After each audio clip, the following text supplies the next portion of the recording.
Just believe in him and never doubt. Come on, and so when you get to the 6th chapter, put Ezra down, go to Ezra, pick back up at 6th chapter, Ezra, go to chapter 10, and then read Nehemiah. All right now, yeah. And so in the chapter 8 of Ezra, the exile of the people of Israel is coming to an end. Because in chapter 1, Cyrus, the king of Babylon, he sent a decree that the slavery period would be over.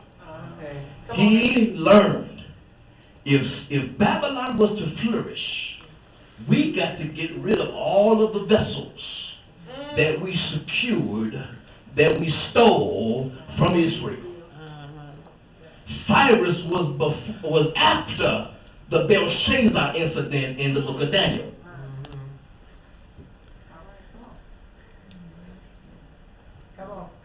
Cyrus was after Nebuchadnezzar and Shadrach, Meshach, and Abednego.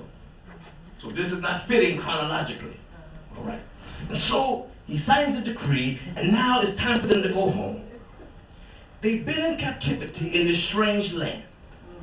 Even the choir members said, "How can we sing the Lord's song in a strange place?" That's what they said. When we remember Zion. Yeah.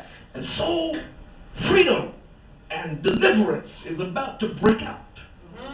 And Ezra, who's just a priest, puts together a band of men to come and set the foundation for this new freedom. And so he assembles, you have to read up, we started verse 21, you got to read up about verse 17, and he took 18 men from the family of Shariah, 20 men from the family of Josiah, and then he took 220 temple servants from Edom.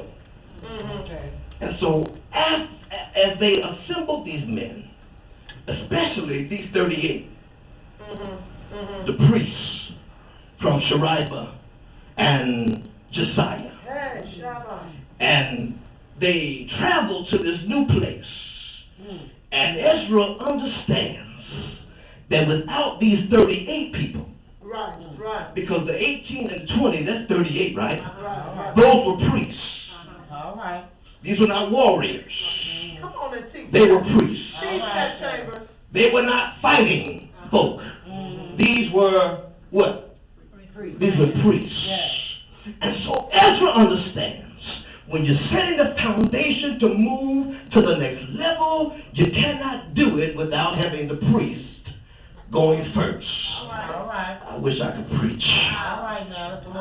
Ezra understood if you want real change, you got to send the priest first. All right. And then you can fight. All right. And so what Ezra is saying to us, he's saying without the men of God, the church will be hopeless. Without the priests, the dreams would be shattered. Without a word from God, the army wouldn't be strengthened.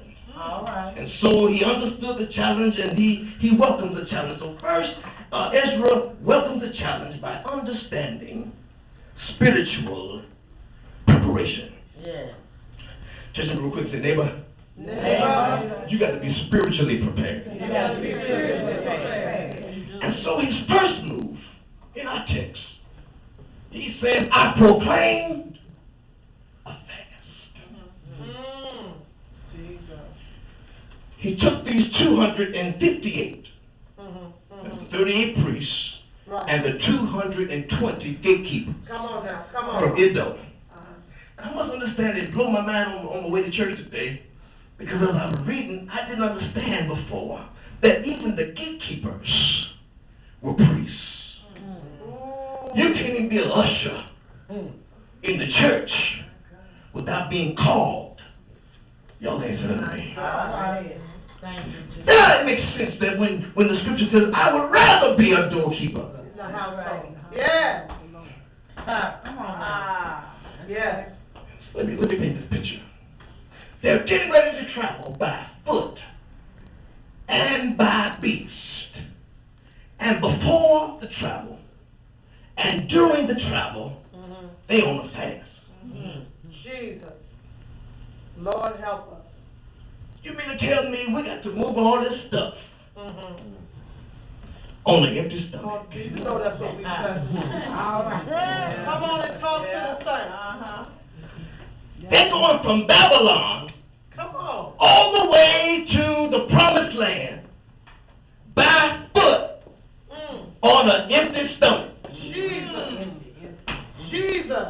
And the people have to cross terrains that are treacherous, deal with this arid traveling in this region where sometimes it can be cold, sometimes it can be hot. They don't know what it's going to be like, and we got to go on an empty stomach. And let me understand that before you can welcome the challenge, you got to be spiritually prepared. And so may I suggest that before the challenge gets here, you need to be prepared spiritually.